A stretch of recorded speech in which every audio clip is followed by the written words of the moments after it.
লালবানু ঘরে এসে বসতে মাজেদ তাকে জিজ্ঞেস করে, কি হয়েছে? লালবানু জবাব দেয় না। মাজেদ কৌতূহলী চোখে লালবানুকে দেখে। তার চোখে মুখে কিছুটা ভয় দেখাচ্ছে। মাজেদ লালবানুকে কাছে টানে। লালবানু নিজেকে ছাড়িয়ে নেয়। মাজেদ পুনরায় জিজ্ঞেস করে, কি হয়েছে? কিচ্ছু না, লালবানু আস্তে করে জবাব দেয়। মাজেদ পুনরায় তাকে কাছে টানে। লালবানু এবার কিছু বলে না। মাজেদ তার ঘাড়ি স্পর্শ করে বলে, আমার বউটার মন খারাপ। লালবানু মাজেদের দিকে তাকায়। মাজেদ কখনো এভাবে কিছু জানতে চায় না। লালবানু ঘরে এলে তাকে নিয়ে ব্যস্ত হয়ে যায়। তাতে লালবানুর ইচ্ছা আছে নাকি নেই, মন খারাপ নাকি শরীর খারাপ, কোনোটাই দেখার সময় নেই। তাই লালবানু আজ এমন প্রশ্নে অবাক হয়। মাজেদ খা পুনরায় জিজ্ঞেস করে। জবাব না পেয়ে লালবানুর ঘাড়ে কামড় দিয়ে বসে। লালবানু কিছুটা চেঁচায়। মাজেদ খা বলে, প্রশ্নের উত্তর দাও না কেন? মাজেদ কিছুটা ধমকে সুরে বলে। লালবানু কিছুটা ভয় পায়। সে বলে, ভাবি রে, ভাইয়া মারছে, সেটা দেখে খারাপ লাগছে, তাই মন খারাপ। দোষ করলে তো মারবই, এখানে এত মন খারাপের কি আছে? আপনিও আমারে মারবেন? লালবানুর এই প্রশ্নে মাজেদ কিছুটা চুপ হয়ে যায়। পরক্ষণে বলে, সময় হোক তখন নিজেই বুঝা যাইবা। এটা বলে মাজেদ খা লালবানুকে কাছে টানে। সে তার নিজের কাজে ব্যস্ত হয়ে যায়। মাজেদ আজ একটু বেশি যন্ত্রণা দিচ্ছে। লালবানুর ভীষণ কষ্ট হচ্ছে, তবে তার বলার কিছু নেই।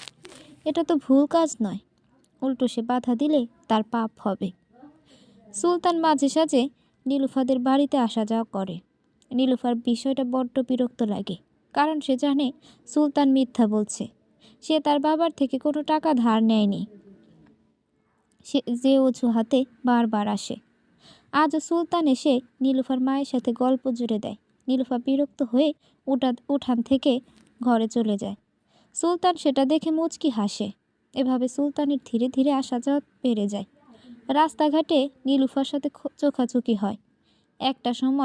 একটা সময় পর নীলুফার লক্ষ্য করে তার আর বিষয়টা খারাপ লাগে না। স্কুলে যাবার পথে আর চোখে সুলতানকে দেখতেও তারও বড্ড ভালো লাগে। আজও স্কুল যাবার পথে দোকান সুলতানকে বসে থাকতে দেখে নীলুফা তাকে আর চোখে কয়েকবার দেখে নেয়। সুলতান তার দিকে তাকাতে দুজনের চোখাচোখি হয়। নীলুফা মুচকি হাসি দেয়, যেটা দেখে সুলতানের মুখেও হাসি ফুটে ওঠে।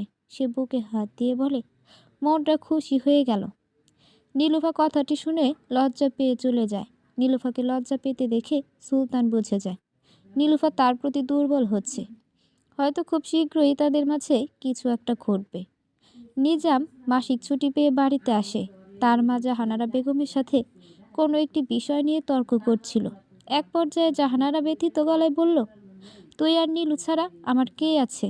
তখন কিছু হইয়া গেলে আমার কি হইব? কি হইব? নিজামের প্রশ্নে জাহানারা চুপ হয়ে যায়।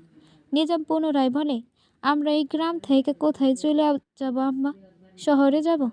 সেইখানে যাইয়া আমরা থাকবো কই, খাবো কি? না খাইয়া মইরা যাব? নিজামের মুখে এমন কথা শুনে জাহানারা বেগম চুপ হয়ে যায়। নিজাম কিছুটা কঠিন গলায় বলে, যখন এই গ্রাম থেকে পালাইয়া আমাকে মরতেই হইব, তাহলে এইখানে থাইকা কেন মরণরে ভয় পাবো? জাহানারা নিজামকে জড়িয়ে ধরে। সে কান্না করে দেয়। তার মায়ের হৃদয় অল্পতে ভয় পেয়ে যায়। তাই তো সেদিন ভয়ে কেমন পাথর হয়ে গিয়েছিল। নিজাম তার মাকে সামলে বলে, আম্মা, আমরা আর কথা মতো চলি, তার কথা মতো চলি, তাইলেই তো কোনো সমস্যা নেই। কিন্তু তুই কি হাসায় তার কথা মতো চলবি? জাহানারা কৌতূহল নিয়ে নিজামের দিকে তাকায়। নিজাম চুপ। জাহানারা পুনরায় বলে, তুই ছোট্ট একটা মানুষ, তুই কিচ্ছু পারবি না বাপজান, তুই ঝামেলায় জড়াস না। আমি জানি আম্মা, আমার দ্বারা সরাসরি কিচ্ছু করা সম্ভব নয়, তাই সময়ের অপেক্ষা করতে হইব, সঠিক সময়ে। জাহানারা নিজামের মুখে এই কথা শুনে ভীষণ ভয় পায়। নিজাম তার আম্মার কপালে চুমু দিয়ে বলে, আম্মা, এই গ্রাম থেকে যাইতে যখন হইব, তখন শহরে গিয়া যাতে না খাইয়া মরতে না হয় সেই ব্যবস্থা কইরা যাইব। সেই সাথে আমার বাপের হত্যার বদলাও নেব। জাহানারা নিজামকে অনেক বোঝায়, কিন্তু নিজাম শুনে না। উল্টো সে তার মাকে বলে, আম্মা, তুমি চিন্তা করো না, আমি এখন কিছু করব না, যখন সময় হইব তখন করব। সেই সময়টা যেই কয় বছরে আসে। জাহানারা আর কিছু বলে না, শুধু নিজামকে সাবধানে থাকতে বলে। সে চায় না তার সন্তানকে হারাতে। নিজাম তাকে আশ্বাস দেয় সে এমন কিছু করবে না যাতে তার ক্ষতি হবে। নিজাম ছুটি শেষে খাবারিতে ফিরে আসে। সে তার ঘরে কিছুক্ষণ বিশ্রাম নিচ্ছিল। সেই সময় লালবানু তার ঘরে আসে। লালবানুকে দেখে নিজাম উঠে বসে, বলে, কিছু লাগবে ভাবি? আপনারে মাতব্বর মশাই ডাকছেন। লালবানু এতটুকু বলে চলে যায়। লালবানুর পিছনে নিজামও বের হয়। সে এসে মাজেদ খাঁয়ের সাথে দেখা করে। মাজেদ খাঁ নিজামকে দেখে বলে, কেমন কাটলো বাড়িতে? জি ভালো। নিজাম মুচকি হেসে জবাব দেয়। মাজেদ খাঁ নিজামকে একটি কাজ দেয়। নিজাম কাজটি বুঝে নিয়ে চলে যায়। নিজাম ঘর থেকে বের হওয়ার সময় অনাকাঙ্ক্ষিতভাবে লালবানুর সাথে তার ধাক্কা লেগে যায়। নিজাম তৎক্ষণাৎ বলে, মাফ করবেন ভাবি, আমি দেখি নাই। আচ্ছা। লালবানু ভেতরে আসে। নিজাম নিচে চলে যায়। লালবানু আসতে মাজেদ খাঁ তার বাহু চেপে ধরে। তারপর বলে, বেশি উঠতে দিচ্ছি তাই না? লালবানু কিছুটা ব্যথা পায়। সে মৃদু চিৎকার করে ওঠে। মাজেদ খাঁ বলে, আগেও একদিন দেখছি ওই পোলার গায়ে পড়ছ, আজও দেখলাম। এত তারা কিসের তোর? চোখ বন্ধ কইরা পাখির মতো উইরা উইরা আসো যে ধাক্কা লাগে। আমি বুঝি নাই। লালবানু খুব আস্তে করে বলে। মাজেদ তাকে ছেড়ে দেয়। তারপর বলে, এরপর থেকে ধীরে ধীরে চলবি। লালবানু মাথা নাড়ায়। মাজেদ লালবানুকে ভালোভাবে লক্ষ্য করে। ইদানিং তার শরীর আরো সুন্দর হচ্ছে। চেহারায় মাধুর্যতা ফুটে উঠেছে, যেটা বেশ নজর কাটছে মাজেদের। বয়স বাড়ছে, শরীরে পরিবর্তন আসছে, কিন্তু হাত পায়ে কোনো নিয়ন্ত্রণ নেই। সবসময় দ্রুত এদিক সেদিক যেতে গিয়ে এখানে সেখানে ধাক্কা খায়, যেটায় বেশ বিরক্ত মাজেদ। সেজন্য আজ এমন কথা শোনানো। মাজেদ মনে মনে বলে, সবসময় দ্রুত এদিক সেদিক যেতে গিয়ে এখানে সেখানে ধাক্কা খায়, যেটায় বেশ বিরক্ত মাজেদ। সেজন্য আজ এমন কথা শোনানো। মাজেদ মনে মনে বলে, বাড়ির বউদের যেভাবে চলতে হয় সেটা এখন থেকে লালবানুকে শিখাতে হইব। সারাদিন আম্মার বকবকানি নেওয়া যাচ্ছে না। বাচ্চা মায়া কিচ্ছু পারে না, যেখানে সেখানে পইরা যায়। এইসব কথা আর নেওয়া যাচ্ছে না। মাজেদ মনে মনে এসব ভাবে। তার কাছে লালবানুকে বাচ্চা মনে হয় না। বিয়ের প্রথম দিকে যতটা ছোট মনে হয়েছিল, এখন সেটাও মনে হয় না। এর কারণ মূলত লালবানুর ভারী স্বাস্থ্য। সেটা বিয়ের পর পরিবর্তন হয়েছে। সেজন্য এখন যথেষ্ট মহিলা লাগে তাকে। শহরে মাজেদ খাঁয়ের পৈতৃক ব্যবসা রয়েছে, যেটা এখন সে এবং তার ভাই দেখাশোনা করে। যদিও তারা সবসময় সেখানে যায় না, কর্মচারী দিয়ে সবটা সামলায়। সাথে থাকে আলতাফ খাঁ। তাই মাজেদ খাঁয়ের মাসে একবার কিংবা কয়েক মাসে একবার গেলে চলে। মোট কথা, যখন বেশি জরুরি প্রয়োজন পড়ে তখন সে যায়। আলতাফ খাঁ মাসের বেশিরভাগ সময় সেখানে থাকে। আজ মাজেদ খাঁয়ের জরুরি ডাক পড়ে গেছে শহরে, তাই সে চলে গেছে। দুদিন রাতে ফিরবে না। লালবানু বিছানায় একা ঘুমিয়েছিল। বিছানায় মাথা দিতে গভীর ঘুমে তলিয়ে যায়। গভীর ঘুমে তলিয়ে যায় লালবানু। ঘুমের মধ্যে হঠাৎ তার মনে হয় সে শ্বাস নিতে পারছে না। তার কষ্ট হচ্ছে, তার ঘুম ভেঙে যায়। সে অনুভব করে মুখের উপর বালিশ, কেউ গায়ের সমস্ত শক্তি দিয়ে চেপে ধরেছে। লালবানু ছটফট করতে থাকে। তার মনে হচ্ছে সে বোধহয় আজ শেষ হয়ে যাবে, তার মৃত্যু খুব নিকটে। লালবানু ভয়ার্ত দৃষ্টিতে দরজার দিকে তাকিয়ে আছে। তাকে বুকে জড়িয়ে ধরে রয়েছে মালিকা বেগম। পাশে ফরিদা বেগমও বসা। লালবানু ভয় মিশ্রিত কণ্ঠে বলে, আম্মা হাসাই কেউ ছিল, আমারে মারতে চাইছিল। মালিকা বেগম লালবানুর দিকে একবার শান্ত চোখে তাকায়, তারপর কিছুটা কঠিন গলায় বলে, এক কথা কয়বার বলবা? খারাপ স্বপ্ন দেখা এখন কান্তাছ? ধুর সাতার মাতা। ফরিদা বেগম লালবানুকে সান্ত্বনা দিয়ে বলে, তোমার ঘরে যদি কেউ আসতো তাহলে তো আমরা দেখতাম, কিন্তু আমরা এসে তো কাউকে ঘরে দেখিনি। আম্মা, আপনি দেখছেন? মালিকা বেগম ফরিদা বেগমের দিকে অদ্ভুত দৃষ্টিতে তাকায়, তারপর মান গলায় বলে, না, কাউরে দেখি নাই। ঘুমের মধ্যে বড় বউ খোঙ্গাইছিল, সেইটা সই না এখানে আসছি। লালবানুর এখনো বিশ্বাস হচ্ছে না সে স্বপ্ন দেখছিল। সে নিজের মুখে হাত দিয়ে অনুভব করে, হ্যাঁ, মুখে এখনো ব্যথা অনুভব হচ্ছে। তার তো কোনো কিছু স্বপ্ন মনে হয়নি, জীবন্ত মনে হয়েছে। সে যখন মৃত্যু যন্ত্রণায় ছটফট করছিল, সেই সময়ে মালিকা বেগম এসে লালবানু বলে চিৎকার দিয়ে উঠেছে। তারপর লালবানু অনুভব হলো তার মুখের উপর থেকে বালিশ সরে গেছে। সে চোখ মেলে মালিকা বেগম এবং ফরিদা বেগমকে দেখে। তাদের ভাষ্যমতে এটা লালবানুর স্বপ্ন। যেহেতু লালবানু কাউকে দেখেনি, তারাও কাউকে যেতে দেখেনি, সেহেতু লালবানুর বিশ্বাস না হলেও মানতে হয় এটা স্বপ্ন। এটি খুব খারাপ স্বপ্ন। লালবানু মনে মনে বলে, এমন বাজে স্বপ্ন আমি আর দেখতে চাই না। মৃত্যু যন্ত্রণা ভয়াবহ। মালিকা বেগম আজকে রাতটা লালবানুর সাথে থেকে যায়। ফরিদা বেগমও থাকতে চেয়েছিল, কিন্তু মালিকা বেগম রাখেনি। তাকে তার ঘরে চলে যেতে বলে। ফরিদা বেগম কথা না বাড়িয়ে চলে যায়। প্রথমবারের মতো মালিকা বেগম লালবানুর মাথায় হাত বুলিয়ে দেয়। বেশ নরম গলায় বলে, খারাপ স্বপ্ন ভুইলা যাইতে হয়, সেটা ভুইলা এখন ঘুমাইয়া পড়ো। লালবানু চোখ বন্ধ করে নেয়। মালিকা বেগম লালবানুর ভয় দূর করতে নানা রকম গল্প করে। লালবানু সেসব শুনে। মালিকা বেগম এক পর্যায়ে বলে, সংসারে অনেক অজানা গল্প থাকে, সেই সব যায় না ভেঙে পড়বা না। কি গল্প? লালবানুর প্রশ্নে মালিকা বেগম প্রথমে কিছুটা সময় চুপ থাকে, তারপর বলে, জটিল গল্প। সমাজে সম্মান ধরে রাখতে অনেক কিছু করতে হয়। তার মধ্যে প্রথম হলো ঘরের কথা গোপন রাখতে হয়, সেটা পরের কাছে বলতে নাই। সম্মান এমন এক জিনিস যেটা ধরে রাখতে যে কোনো কিছু করা যায়, যা ইচ্ছা, এমনকি জীবনও দেওয়া যায়। জীবনের চেয়ে সম্মান বড় আম্মা? লালবানুর এই কথার জবাব দিতে মালেকা বেগম সময় নিল না। সে তৎক্ষণাৎ বলল, হয়, দেওয়া যায়। লালবানু চুপ হয়ে যায়। সে কয়েক মুহূর্ত আগের ঘটনা ভাবে। সে প্রায় মৃত্যুকে অনুভব করছিল। তার মাঝে মৃত্যুর ভয় দেখা দিচ্ছিল। এত ভয়ানক লেগেছে সেই সময়টা, যেটা লালবানু ভাষা দিয়ে ব্যাখ্যা করতে পারবে না। সেই মৃত্যু কিনা সম্মানের চিত্র তুচ্ছ। লালবানু মনে মনে বলে, হাসাই কি তাই? সকালবেলা উদাস হয়ে লালবানু বসেছিল। সেই সময় নিজাম এসে তার পাশে বসে। মান গলায় বলে, ভাবির কি ভাইয়ার লাইগা মন খারাপ? লালবানু জবাব দেয় না। সে নিজামের দিকে তাকায়। এই কয়েক মাসে নিজামের সাথে তাদের পরিবারের সবার সখ্যতা গড়ে উঠেছে। ছেলেটা যথেষ্ট ভালো। লালবানুরও তার সাথে গল্প করতে বেশ ভালো লাগে।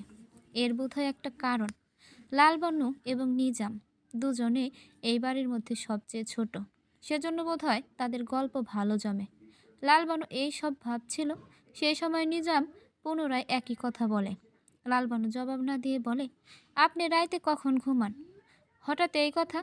নিজাম কিছুটা অবাক হয়, সেজন্য প্রশ্ন করে। লালবানু বলে, আপনি রাইতে আমার ঘরে কাউরে যাইতে দেখছেন? না। কেন? নিজামের প্রশ্নের জবাবে লালবানু রাতের ঘটনা খুলে বলে। নিজাম বেশ অবাক হয়। একটু সময় নিয়ে বলে, ভাবে আপনার যখন মনে হইতেছে আপনারা কেউ মারতে চায়, তখন হইতেও পারে। আপনি যেভাবে ব্যাখ্যা করছেন তাতে তো মনে হয় সব আপনি অনুভব করছেন, কিন্তু স্বপ্ন কি এমনি অনুভব করা যায়? নিজামের কথাটি ফেলে দেবার মতো নয়, তবে লালবানুর ছোট্ট মস্তিষ্কে বিষয়টা ধরছে না। তাকে কেউ কেন মারতে চাইবে? এই প্রশ্নটির কোনো সঠিক ব্যাখ্যা নেই, যার জন্য লালবানু বেশ দ্বিধাদ্বন্দ্বে রয়েছে। সে স্বপ্ন দেখেছে নাকি সত্যি? নিজাম লালবানুকে এসব কথা ভাবতে বারণ করে। এসব ভেবে মনমরা হয়ে থাকার কোনো অর্থ নেই। নিজাম লালবানু মন খারাপ করার জন্য তার সাথে নানা গল্প করে। গল্পের এক পর্যায়ে বলে, জানেন ভাবি, আমার একজনকে খুব ভালো লাগে। কেমন ভালো লাগা? লালবানুর প্রশ্নের জবাবে নিজাম লাজুক হাসে। লালবানু অবাক হয়। নিজাম বলে, ভালোবাসতে মন চায়? তাইলে বিয়া কইরা নেন, বিয়া করলেই তো তারে ভালোবাসতে পারবেন। নিজাম কথাটি শুনে কিছুটা ব্যথিত গলায় বলে, সম্ভব না। কেন? লালবানু প্রশ্নের জবাবে অনেকটা সময় নিয়ে নিজাম বলে, সে অন্যের হয়ে গেছে। লালবানু বুঝতে পারে না। লালবানু বুঝেনি বিষয়টা নিজাম বোঝাতে পেরেছে, সেজন্য বলে, তার বিয়া হয়ে গেছে। লালবানু এবার বুঝতে পারে। তারপর বেশ কিছুক্ষণ ভেবে বলে, তাহলে তারে ভালোবাসা ঠিক না আপনার। কেন? পাপ হয়। আম্মা বলছে, বিয়া হইয়া যাওয়া মাইয়া স্বামী ছাড়া অন্য কারো কথা ভাবলে পাপ হয়, মেলা বড় পাপ। সেই মাইয়ারে অন্য কোনো পোলা ভালোবাসলেও পাপ হয়। লালবানুর কথা শুনে নিজাম চুপ হয়ে যায়। বেশ কিছুক্ষণ সে লালবানুর মুখের পানে তাকিয়ে থাকে। তারপর বলে, আবেগের কি পাপ বোধ আছে? থাকলে তো সমাজে এত পাপ হইতো না। লালবানু এই কথার জবাব দেয় না। সে এসব নিয়ে ভাবতে চায় না। এর মাঝে ফরিদা বেগম সেখানে আসে। তাদের দুজনকে গল্প করতে দেখে বলে, তোমার দুজনের মধ্যে তা তো আজকাল বেশ ভাব দেখা যাচ্ছে। হঠাৎ এত ভাব হলো কিভাবে তোমাদের মধ্যে? নিজাম ফরিদা বেগমকে দেখে মুচকি হাসে। তারপর বলে, ভাবি আমি নেহাত ভালো মানুষ, তাই আমার লাগে সবার ভাব জমে যায়, যেমন আপনার লাগে হয়েছে। ফরিদা বেগম কথাটি শুনে হেসে দেয়। তারপর বলে, বেশ কথা শিখছো তো নিজাম। নিজাম জবাব দেয় না। তারপর ফরিদা বেগম তাদের মাঝে বসে পড়ে। তিনজনে মিলে বেশ গল্প করে। মালাকা বেগম ঘুমাতে নিচ্ছিল, সেই সময় বানু আসে তার ঘরে। লালবানুকে দেখে মালিকা বেগম কিছুটা বিরক্ত হয়। বিরক্ত নিয়ে বলে, কি হয়েছে, এত রাইতে এখানে কেন? আম্মা, আমার ঘরে একলা ঘুমাইতে ভয় করতেছে। মাইয়া মানুষের এত ভয় পাইলে তো চলবো না। স্বামী আজ এ কাজে যাইব, কাল ও কাজে যাইব, সব সময় তো আমি থাকবো না যে আমার লগে ঘুমাইবা। মালিকা বেগমের কথা শুনে লালবানু মাথা নিচু করে সেখানে দাঁড়িয়ে আছে। মালিকা বেগম লালবানুকে একবার দেখে নিয়ে বলে, ঘরে যাও, যাইয়া দরজা বন্ধ কইরা ঘুমাইয়া পড়ো। কিচ্ছু হইব না, হইলে সমস্যা কি, বিয়ে হয়ে গেছে, কাল বাচ্চার মা হইবা, সমস্যার সমাধান করতে জানতে হইব না? মালিকা বেগমের কথায় লালবানু মাথা নাড়ায়। মালিকা বেগম আরও অনেক কথা বলে, অবশেষে বলে, আসো আমার ঘরে ঘুমাইয়া পড়ো। লালবানু খুশি হয়ে যায়, তার চোখে মুখে খুশি দেখা যায়। লালবানু তৎক্ষণাৎ বিছানায় চলে আসে। মালিকা বেগম বলে, শুধু আজকে রাত্রে তোমারে পাশে লইয়া ঘুমাবো, আর না, এরপর থেকে নিজে সামলাইতে হইব। লালবানু মাথা নাড়ায়, সে বুঝতে পেরেছে। মালিকা বেগম লালবানুকে নিয়ে ঘুমিয়ে পড়ে। মাজেদ খা শহরের কাজ শেষ করে বাড়ি এলো। তাকে সদর দরজায় দেখে নিজাম হাত থেকে বোঝা নিয়ে নেয়। মাজেদ খা খুশি হয়, শান্ত গলায় জিজ্ঞেস করে, বাড়ির সব ঠিকঠাক নিজাম? হ্যাঁ। নিজাম মান হেসে জবাব দেয়। মাজেদ খা দোতলায় তার ঘরে চলে যায়। মাজেদ খা আসছে দেখে মালিকা বেগম লালবানুকে বলে, যাও শরবত বানাইয়া মাজেদের লাইগা লইয়া যাও। আচ্ছা আম্মা। লালবানু সম্মতি জানিয়ে শরবত বানাতে চলে যায়। শরবত করে ওপরে দোতলায় যাওয়ার উদ্দেশ্যে পা বাড়াতে মালিকা বেগম তাকে থামিয়ে দেয়। তারপর বলে, দুঃস্বপ্নের কথা বইল না, পোলাটা আমার দূর থেকে আসলো, তারে বিশ্রাম নিতে বইল, শুধু শুধু ওইসব কথা বইলা বাড়তি চিন্তা দিও না। লালবানু মাথা নাড়ায়। মালিকা বেগমের অনুমতি নিয়ে দোতলায় চলে যায়। লালবানু দরজার কাছে এসে দেখে মাজেদ ভেতরে বিছানার উপর বসে আছে। লালবানু দরজার কাছে দাঁড়িয়ে আছে। লক্ষ্য করে মাজেদ বলে, ঘরে আসো। লালবানু ধীর পায়ে ঘরে আসে। মাজেদ তার হাত থেকে শরবত নিয়ে খেয়ে নেয়, তারপর উঠে দরজা বন্ধ করে নেয়। লালবানু কিছুটা ভয় পায়, ভয় মিশ্রিত কণ্ঠে বলে, এই দুপুরবেলা দরজা বন্ধ করলেন কেন? জামাই এত দূর থেকে আইলো, কথায় তার লগে সুখ দুঃখের গল্প করবা, তার খোঁজ খবর নিবা, তা না কইরা দরজা বন্ধ করছি কেন, তার কৈফত চাইতেছ? লালবানু নিশ্চুপ হয়ে দাঁড়িয়ে থাকে। মাজেদ এসে লালবানুকে জড়িয়ে ধরে, তারপর বলে, 2 দিন আমার কথা মনে পড়ে নাই? মাজেদ ধীরে ধীরে লালবানুর কাছে এগোয়। লালবানু তাকে থামায়, প্রথমবারের মতো তাকে থামিয়ে দিয়ে বলে, আম্মা ডাকবো এই সময়। কিচ্ছু হইব না, আম্মা এই সময় ডাকবো না। এটা বলে মাজেদ পুনরায় লালবানুর কাছে এগোয়। লালবানু এবার বাধা দেয় না। মাজেদ লালবানুর মাঝে হারিয়ে যেতে যেতে বলে, তোমারে ছাড়া 2 রাত মেলা কষ্টে ছিলাম, ঘুম হয় নাই। লালবানু শুধু শোনে, জবাব দেয় না। মাজেদ যখন ক্লান্ত হয়ে লালবানুর পাশে শুয়ে পড়ে, তখন লালবানু আস্তে করে বলে, এইবার উঠবো? না। মাজেদের কণ্ঠে না শুনে লালবানু চুপচাপ বিছানায় শুয়ে থাকে। মাজেদ পাশ ফিরে তাকে জড়িয়ে ধরে, তারপর বলে, লালবানু, আমার একটা সন্তান চাই। লালবানু চমকে মাজেদের দিকে তাকায়। মাজেদ মুচকি হাসে, হাসি মুখে বলে, আমাদের এই খা বংশের উত্তরাধিকার চাই আমার মেলা শখ, আমার পোলার হাত ধইরা ঘুইরা বেড়ানো, তারে নিয়ে গ্রামের সালিশিতে যাওয়া। লালবানু জবাব দেয় না। সে আসলে এখনো বুঝে উঠতে পারছে না সে কি বলবে। মাজেদ আপন মনে বলে যায়, মাজেদ বাচ্চা নিয়ে তার অনেক ইচ্ছা, স্বপ্নের কথা বলে। লালবানু সেসব শুনে। এক পর্যায়ে মাজেদ বলে, তুমি আমার এই সেডারে পূরণ করে দিবা লালবানু? লালবানু মাথা নাড়ায়। মাজেদ খুশি হয়ে তাকে আরও শক্ত করে আলিঙ্গন করে, তারপর বলে, আমার পোলার যত্ন নেবার লাইগা তবে তৈরি হও। যদি সে পোলা না হইয়া মাইয়া হয়? লালবানুর এই কথাটা শুনে মাজেদ বেশ রেগে যায়। কিছুটা কঠিন গলায় বলে, আমার বংশের উত্তরাধিকারী চাই, যে আমার পরে আমার বংশের হাল ধরবে। এইসব কি আমাকে চাওয়ার উপর নির্ভর করে? লালবানুর এই প্রশ্নের জবাব দেয় না মাজেদ, তবে সে তার কথা দিয়ে বুঝিয়ে দেয় তার ছেলে সন্তানই চাই। লালবানু অনেক ভয় পায়, যদি ছেলে সন্তান না হয় তবে কি হবে। নীলুফার 2 দিন ধরে অসুস্থ, জ্বরে গা পুড়ে যাচ্ছে, সেজন্য সে স্কুলে যেতে পারেনি। এসব শুনে সুলতান তৎক্ষণাৎ তাদের বাড়ি চলে যায়।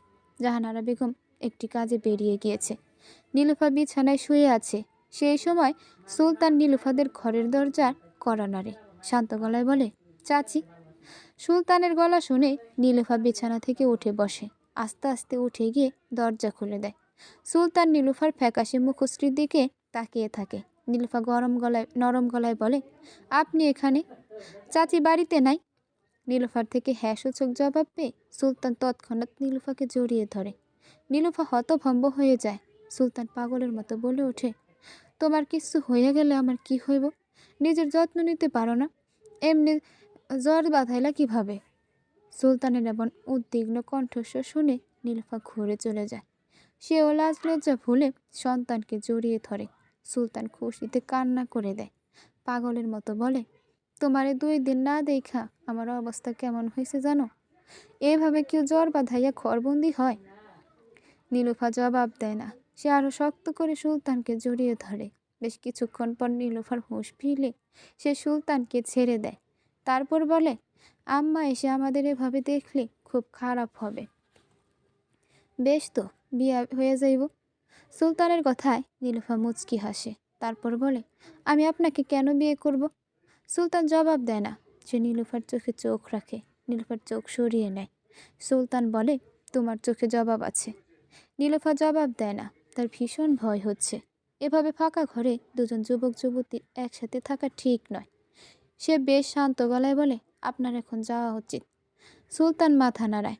সে নীলুফার অস্বস্তি বুঝতে পেরে চলে যায়, তবে বলে যায় বিকালে চাচিকে ঘরে রাখতে, সে আবার আসবে। সুলতান চলে গেলে নীলুফা দরজা বন্ধ করে মুচকি হাসে। সুলতানের তাকে জড়িয়ে ধরার মুহূর্ত কল্পনা করে, মনে মনে বলে, ভালোবাসি না বলেও ভালোবাসা বুঝিয়ে দিলেন আপনি। পরক্ষণে নীলুফার মন পুনরায় বলে, ভালোবাসা অনুভবই বেশি সুন্দর। গোসল করে লালবানু বের হতে ফরিদা বেগমের মুখোমুখি হয়। ফরিদা বেগম লালবানুকে গভীর দৃষ্টিতে একবার দেখে নিয়ে বলে, স্বামী 2 দিনের ভালোবাসা একবারে দিয়া দিল বুঝি? লালবানু লজ্জা পায়। ফরিদা আরও লজ্জারাঙা মুখশ্রী দেখে তারপর শব্দ করে হেসে দেয়। লালবানুর লজ্জায় দ্বিগুণ বেড়ে যায়। ফরিদা বেগম বলে, আর লজ্জা পেতে হবে না, তোমার স্বামী তোমাকে বড্ড চোখে হারায়, সেটা আমি জানি ভাবি। লালবানু লজ্জায় জবাব দিতে পারে না। ফরিদা বেগম তাকে পুনরায় লজ্জা দেয়। এক পর্যায়ে লালবানু বলে, আপনার স্বামীও তো আপনার চোখে হারায়। ফরিদা বেগম এই কথাটি শুনে চুপ করে যায়। তার মুখের হাসি মুহূর্তে বিলীন হয়ে যায়। লালবানু এটা লক্ষ্য করে বলে, কি হলো ভাবি? কিছু না। এটা বলে লালবানুকে জড়িয়ে ধরে, তারপর শান্ত গলায় বলে, তুমি খুব সুখী হও, আমি চাই না তুমিও বড় ভাবির মতো আত্মহত্যা করো। লালবানু কথাটা শুনে হতভম্ব হয়ে গেল। বিস্ময় চোখগুলো বড় বড় হয়ে গেল। সে বিস্ময়কর কণ্ঠে বলে, বড় ভাবি মানে ওনার আগের বউ, সে আত্মহত্যা করছিল? ফরিদা বেগম হকচকিয়ে যায়। প্রসঙ্গ বদলে বলে, চলো ভাবি, ওনার আগের বউ আত্মহত্যা করছিল কেন? ফরিদা বেগম নানা কথা বলে প্রসঙ্গ বদলে ফেলে। লালবানু বারবার জিজ্ঞেস করলেও ফরিদা বেগম জবাব দেয় না, সে এড়িয়ে যায়। বিষয়টা লালবানুর ভালো লাগে না। তার মনে হয় সে এই বাড়ির সম্পর্কে কিছুই জানে না। এই বাড়ির তার হয়েও তার হলো না। কোথাও গিয়ে সে এই বাড়ির পর। তার কাছে এই বাড়ির সদস্য সবাই আজও অজানা, নয়তো তার থেকে কথা আড়াল করবে কেন? কেটে যায় আরও কিছুদিন। আজ মাজেদ খা লালবানুকে নিয়ে কোথাও বের হবে, তাই লালবানুকে তৈরি হয়ে আসতে বলে। লালবানু তৈরি হয়ে নিচে নামে। মাজেদ খা তাকে দেখে তার ডান হাত ধরে, তারপর বলে, চলো। লালবানু মাথা নাড়ায়। বিয়ের প্রায় 6 বছর হতে চলল। এর মাঝে আজ প্রথম লালবানু বাড়িতে বাহিরে বের হলো। প্রথমবারের মতো খরদিয়া গ্রামের আঁকাবাঁকা রাস্তা, রাস্তার পাশে মাঠ, মাঠের ফসল দেখছে। লালবানুর বেশ ভালো লাগছে। মাজেদ তাকে নিয়ে গ্রামের দক্ষিণ দিকের একটি বাড়ির কাছে আসে। মাজেদ দরজার সামনে গিয়ে কড়া কড়া নাড়তে একজন দরজা খুলে দিল। মাজেদ লালবানুকে নিয়ে ভেতরে প্রবেশ করে। লালবানু ভেতরে গিয়ে এক বয়স্ক লোককে বসে থাকতে দেখে। তার পাশে নানা ধরনের সরঞ্জাম। লালবানু প্রশ্ন করার পূর্বে মাজেদ খা বলে, এই হলো কবিরাজ চাচা। কবিরাজ? লালবানু অবাক হয়। তাদের তো কোনো অসুখ নেই, তবে তারা কবিরাজের কাছে আসছে কেন? লালবানু প্রশ্ন করার পূর্বে মাজেদ বলে, আমাকে বাচ্চা যাতে হয় তার লাগে চিকিৎসা দিব চাচা। লালবানু কথা বাড়ায় না, সে বুঝতে পারে মাজেদ খাঁ ইদানিং বাচ্চা নিয়ে বেশ উদ্বিগ্ন। সবসময় লালবানুকে বাচ্চা নিয়ে গল্প শোনায়। তার আকাঙ্ক্ষা দেখে লালবানু কথা বাড়ায় না। তাছাড়া সে জানে গ্রামের যেসব মহিলাদের বাচ্চা হয় না তারা কবিরাজ দেখায়, চিকিৎসা নেয়, তারপর অনেকের বাচ্চাও হয়। কবিরাজ চাচা লালবানুকে ভালোভাবে দেখে নেয়। তারপর মাজেদ খায়ের উদ্দেশ্যে বলে, এবার তুমি বাহিরে যাও। মাজেদ মাথা নাড়ায়। মাজেদ উঠতে নিলে লালবানু তার হাত ধরে। তারপর বলে, আপনি চলে যাবেন? লালবানু এবার কবিরাজের দিকে তাকায়। তারপর বলে, সে থাকলে কি হইব? এখন আমি তোমার একটি বিশেষ চিকিৎসা দেব। সেটার জন্য মাজেদ এখানে থাকতে পারবো না। এই চিকিৎসা তোমারে একলারে নিতে হইব। লালবানু কিছু বুঝে উঠতে পারছে না। তার একা এখানে থাকতে ভয় করছে। তবে মাজেদ তাকে বোঝায়।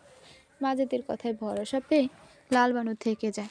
মাজেদ দরজার বাহিরে চলে যায়। তারপর কবিরাজ একটি তরল জাতীয় জিনিস লালবানুর দিকে এগিয়ে দিয়ে বলে, এটা খাও। এটা কি? লালবানুর প্রশ্নে কবিরাজ মুচকি হাসে। তারপর বলে, ঔষধি পাতা দিয়ে তৈরি এক বিশেষ ওষুধ। লালবানু প্রথম খেতে চায় না, কিন্তু কবিরাজ তাকে খুব ভালোভাবে বোঝায় এর উপকারিতা, এটার সাহায্য তার বাচ্চা না হওয়ার সমস্যা দূর হয়ে যাবে। অনেকক্ষণ বোঝানোর পর লালবানু সেটা খায়। তারপর কবিরাজ বিড়বিড় করে কিছু একটা বলে, লালবানুর গায়ে ফু দেয়। তারপর একটি পাত্র থেকে কিছুটা পানি ছিটিয়ে দেয়। কবিরাজ আবার 3 দিন পর আসতে বলে, তাদের চলে যেতে বলে। মাজেদ এবং লালবানু চলে আসে। বাড়ি ফেরার পথে লালবানু মাজেদকে উদ্দেশ্য করে বলে, এইসব চিকিৎসা নিলে আমাকে বাচ্চা হইব? হইব। এই জন্য আমাকে কবিরাজ চাচার কথা মতো চলতে হইব। মাজেদের কথায় লালবানু সায় দেয়। মাজেদ বিনিময়ে মুচকি হাসি উপহার দেয় লালবানুকে। মাঝপথে লালবানু বলে, আমরা একটু গ্রামটা ঘুরে দেখব। যদিও বৌমাইশেরা তো বাহিরে ঘোরাফেরা আমার পছন্দ না, তবে আজকের লাইগে আমি তোমারে সেই অনুমতি দিলাম। লালবানু কিছুটা অবাক হয়। কৌতূহল নিয়ে বলে, আজকের লাইগা ঘুরতে দিবেন কেন? আজ তুমি আমার লাইগা আমার বংশের বাচ্চার লাইগা চিকিৎসা নিতে আসলা। এরপর আমাকে বংশধর আসবো, সেজন্য মনটা ভালো। আপনার বুঝি বাচ্চা খুব পছন্দ? লালবানুর এই প্রশ্নের জবাব দেয় না মাজেদ। সে লালবানুকে তাদের গ্রামটা ঘুরে দেখায়। পথে অনেকের সাথে দেখা হয়। সবাই মাজেদকে বেশ সম্মান দেয়। এক পর্যায়ে মাজেদ বলে, দেখেছো গ্রামে তোমার জামাইয়ের কত সম্মান? হ্যাঁ, লালবানু হাসি মুখে জবাব দেয়। মাজেদ নামক লোকটার সাথে ঘুরতে তার খারাপ লাগছে না। এক সময় যাকে খুব ভয় লাগতো যে তাকে কষ্ট দিচ্ছে মনে হতো। স্বামী বলে সব কষ্ট তার সহ্য করা লাগতো।